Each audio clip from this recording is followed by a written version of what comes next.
Hey, how you doing? Okay, well, we're just gonna dive right in. And as Yes. people join us, come on in. Welcome. So today we are going to talk about something that is, just actually happened this past Tuesday. A piece of legislation was introduced, and it's called the Black Maternal Health Momnibus. And so this is, going to be some pretty historic legislation if it does pass. And if you have followed along with us, you know how we advocate for that. Very maternal health, near and dear. Absolutely, maternal health, Black maternal health in particular, because it is so horrible in this country. And so this legislation is something that will hopefully bring about a change when it comes to how Black women are treated and other women of color are treated in the healthcare system, and just truly evaluating what is causing the disparity between like Black women and white women, especially because the death rate, the mortality rate is 3 to 4 times higher for Black women as opposed to white women. And so that is crazy, and it's gotten worse within the last 25 years, where we're advancing in technology, and so it doesn't make any sense at all. That it's getting even worse. As well as the infant mortality rate being, exactly. Twice as much in African American babies as it is their counterparts, and it's like, what? As far as us being the leading nation, and we are doing everything we can to provide, and to show that our, we're powerful and we're smarter, and we have all this technology, and we have our people of color and babies of color dying from completely curable and treatable, complications. Right. And that should not be so. Right. So I am very excited that this is now something that our government is taking seriously. And I really hope that it passes, and it's not just something that passes, but, ends up on some shelf somewhere, but they truly do the work to implement these changes and to do what needs to be done so that more of our people can live. Yes. More of our children, more of our women can live. And, like we've said before, it does not matter your socioeconomic status. Like this, can easily affect you. Yes. Look at Serena Williams. For instance, we always talk about her because, she's one of the most prominent that has come forward with her story, and I'm sure there are plenty of others. But this is, definitely something that can affect all of us, regardless of race, creed, socioeconomic status, all those things, and so it's very important. And just to give you kind of an idea of what it's about, my apologies that I'm reading because I don't have all this memorized, but essentially it's introducing 9 new bills to kind of go hand in hand with what is already there that we have seen has been pretty ineffective. So it's to address like social determinants of health, community-based organizations, the growth and diversification of perinatal workforce, data collection, quality measure improvements, digital tools like telehealth, and innovative payment models. And so, it's a evidence-based thing, research-based legislation that it seems like they're trying to bring forth to, kind of figure out what is causing this disparity, what is causing the lack of health care, or good health care for women of color, especially Black women. And they're also looking at how it affects Native Americans, because Native Americans also have that same issue where the maternal health rates are horrible, and death rates are high, just like Black women, and also incarcerated women. And so that's another group that oftentimes gets overlooked and ignored when they bring issues to whatever medical providers, and that is something that is extremely important. The fact that even if you do advocate for yourself, sometimes the doctors do not listen, the medical providers do not listen. And so, they're trying to figure out how to close that gap and get, this And if you addressed. notice, a lot of those people also, because of their socioeconomic status, do not have advocates. They're not going to have someone there. A woman in a prison doesn't have another inmate, so to speak, or someone who's going to stand with her in the hospital and say, no, you have to do this. No, you have to pay attention to this. So it's really according to how much fight you have in you, you know, and if you are sick to the point of dying, how much fight do you have in you to get a doctor to care or to believe you, or, you know, whatever have you. So I am so happy that, you know, this is something that, you know, we're starting to look at and starting to take more seriously. And that's why we talk about it often, because it is very, very, very important to us. You know, women's health, you know, it's not just about infertility and child loss, but, you know, women's health in general and women of color's health in general, and how we can thrive and how we can be healthy, you know, in a nation that often overlooks us. Right. And that often goes hand in hand, you know, the maternal health and the, you know, child loss and infertility. Because if you're not receiving the appropriate health care, then sometimes you don't even know that you're at risk of losing, or, you know, have issues that may cause infertility, you know, whatever it is. And so those things go hand in hand. And so, yes, they are things that we are extremely passionate about. And so, you know, we cannot emphasize enough just the importance of it, you know, the importance of advocating for yourself, you know, et cetera. And so, you know, that's why we always, you know, talk about it. And so we're really excited about this legislation. We're hoping that it will pass and that it will, you know, bring about some change, you know, here in the United States. That, we made a wish list. Well, we only have like 2 things, because if we gave you our whole list, you guys would be like, oh God. But, you know, so we kind of came up with like 2 things that we hope and wish that this would bring about. And for me, the one was, you know, more diversity and sensitivity training, you know, with our professional healthcare providers, so to speak. And I know that that's something that's slowly coming about. You know, they're having, you know, police officers do more of that type of training, you know, and I know counselors, definitely, that's something that you have to do: sensitivity, diversity, cultural training, because you're always coming in contact with different types of people. So it would be wonderful. I know doctors are busy, so we're not by any means saying that you guys need one more thing to do, but if you guys could take a day and do a mandatory training on diversity and sensitivity, you know, to people, so that you're more understanding, because we know that some people empathy comes a little easier and some people it doesn't. So if they have concrete training and statistics and, you know, case studies and all this stuff, you know, maybe they'll be better able to understand, you know, women of color, what they may go through. And so when a patient comes before them saying that there's an issue, you know, they're not so quick to dismiss them, and they're more understanding. Well, you know, what does your chart say about your background history again, or, you know, where your family's from, you know, because that would get me to, you know, think about what could be affecting you. If I know, if I really took the time to care about your family history, then I could treat you, you know, or come up with a course of treatment that would benefit you, rather than just slapping some aspirin on it and saying, okay, go home. You know, and then the person dying or whatever, or ending up back in the hospital. So if we had some type of diversity and sensitivity training, I think that that would be amazing in the U.S. The key being mandatory, so that it's not something that you can choose to do, but, you know, something that you absolutely that it's hinged upon, just like lawyers have to take continuing training, you know, for the bar. So doctors need to do it too. And that should be one of it.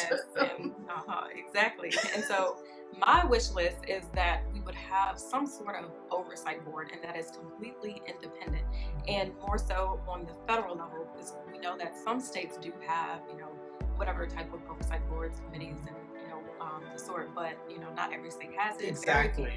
Very few cities have it and stuff. And so if there was a federal board in place of independent people, you know, nobody that is, you know, truly in the pockets of the hospital and, you know, medical advisors or anything, but truly independent, that is able to look into, you know, these maternity or maternal death rates, the losses, like if there are any sort of pregnancy related deaths that occur at, you know, whatever hospital, that this board has the ability to not only investigate, but to impose fines and sanctions if they find that doctors or medical providers were, less than, what they should have been in regards to that person. And I know that we have medical malpractice and, all that kind of stuff, and, able to bring about claims that way.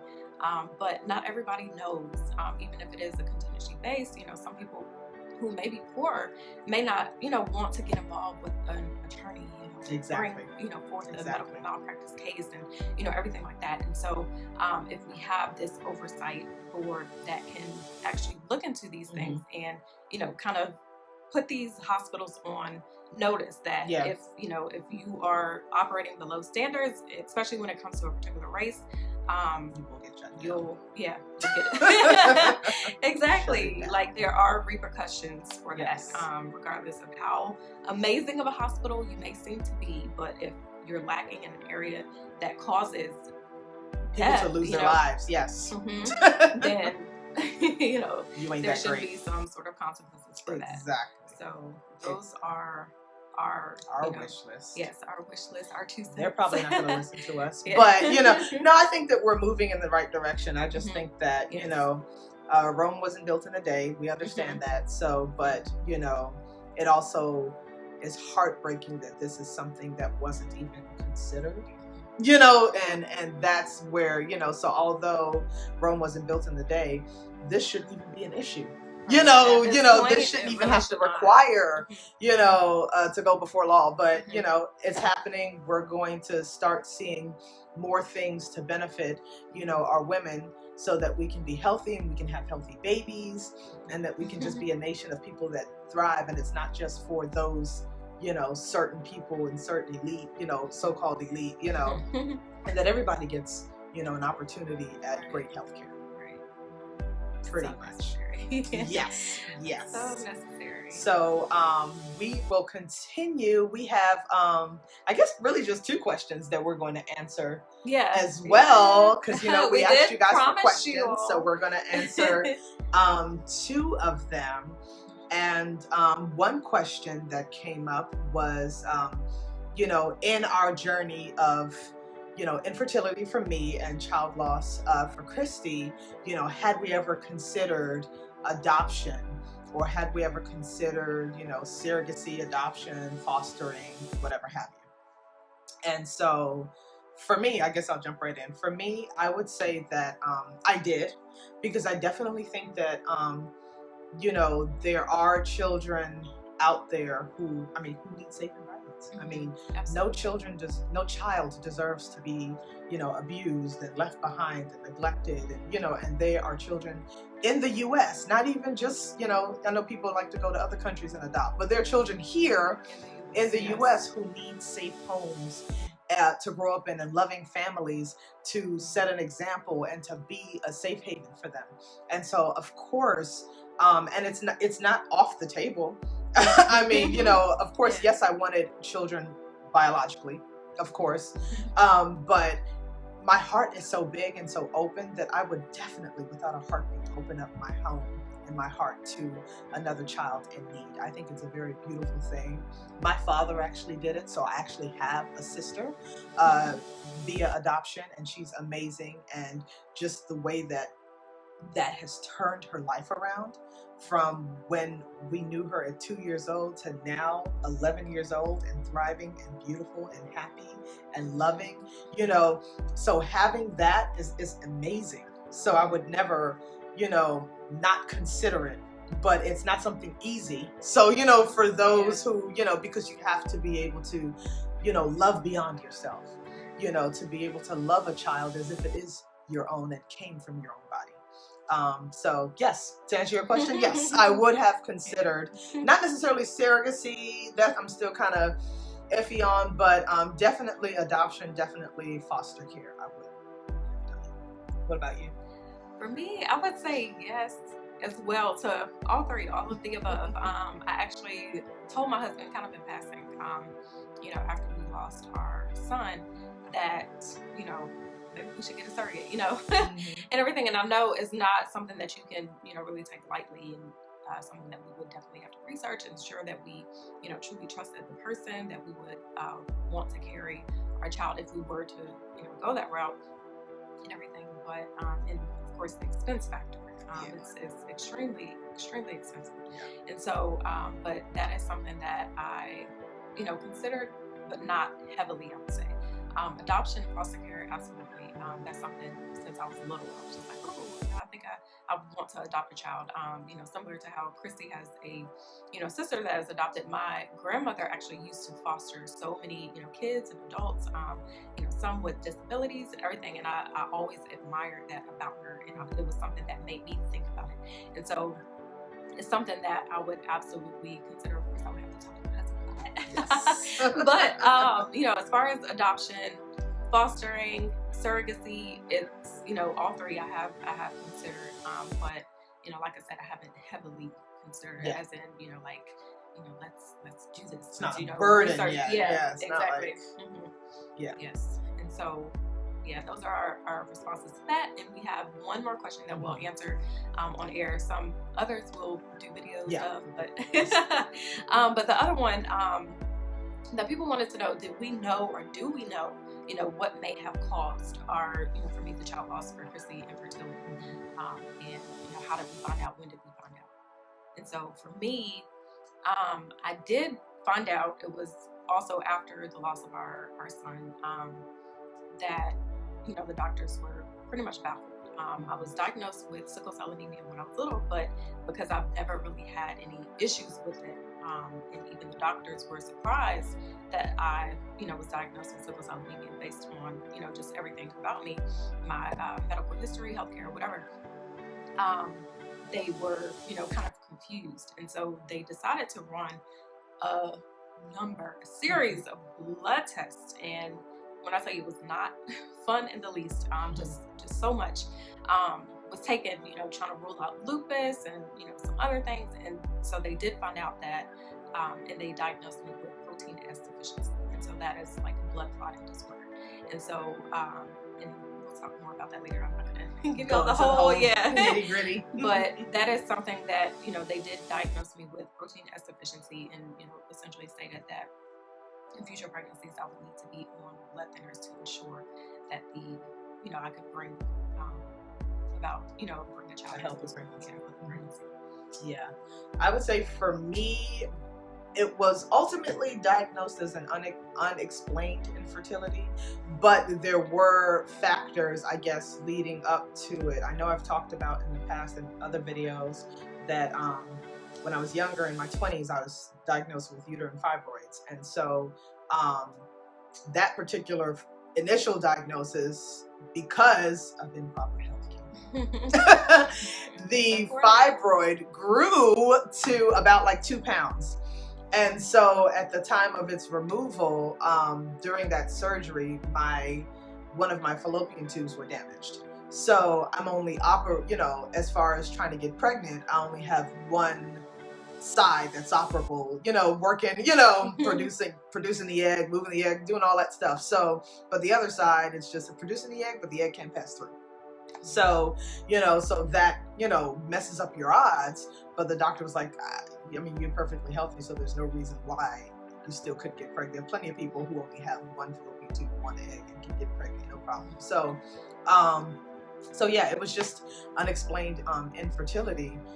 But, he was confident, because I was healthy, that, we could try to do the IVF route and, be, successful. So, that's my, and for everybody, it's different, For some people, infertility could be tied to your diet. For some people, it could be tied to, another health factor that, you may or may not know of. And especially with child loss, it could be a range of things. It can there's be a book and a half full of, reasons. But that's, our story. So that's why it used to frustrate me when people would be like, well, maybe you should change your diet, or, maybe you're just not doing it right. Maybe you're just this and that. And it's, sometimes it's absolutely nothing that you can or cannot do. It's just the way your body is.